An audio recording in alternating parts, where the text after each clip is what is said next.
Assalamu alaikum, hurmatli Nuqat Qarshi Motor kanali qatorchilari. Bugungi kunga 27 dekabr kunga ikkinchi kundagi serdagi obyektda qushlar bilan tanishtiramiz. Bizlar olsay like bosib kommentar yozib qo'yinglar, unutmanglar, negativ yozib qo'yinglar.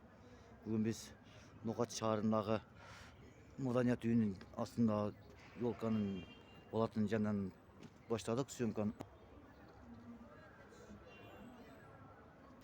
Unutmanglar.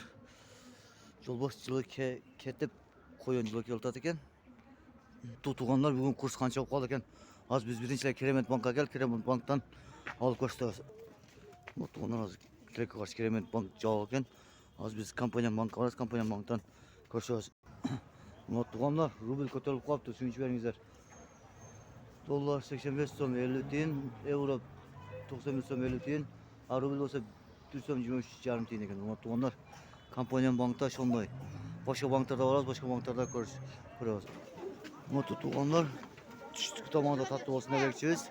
Qancha olsa da like bosib kommentar yozib qo'yinglar. Tushlik tomonda tatlı olsun. Nuqat Qarshi Motor kanali doimo sizlarning xizmatingizda. Az biz banklarni ancha-munchasini olib ko'rsatdik. Barcha yerda birday, lekin hozir bir yerda ko'ramiz. Bizdan olsa like bosib kommentar yozib qo'yinglar. Tutganlar Boqay bankka kelib, Boqay bankda 85 so'm 73 dollar, 91 so'm 50 euro, 1 so'm 35 tiyin rubl ekan. Tutganlar bu yerda rubl shunday ekan. Tutganlar biz hozir Finka bankka kelib, Finka bankda 85 so'm 73 dollar, 91 so'm 50 euro, 1 so'm 35, 1 so'm 23,5 tiyin ekan bu yerda. Tutganlar. Tutganlar Ekoslom bankka keldik, Ekoslom bankda 85 so'm 70 dollar, 1 so'm 91 tiyin, 1 so'm 91 so'm 50 tiyin euro, 1 so'm 23,5 tiyin rubl ekan. Tutganlar 1 so'm 23,5 tiyin ekan.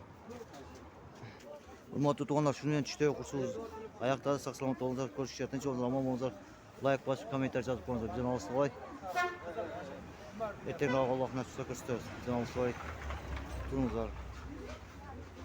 Like bosib kommentar yozib qo'yinglar. Ko'rganda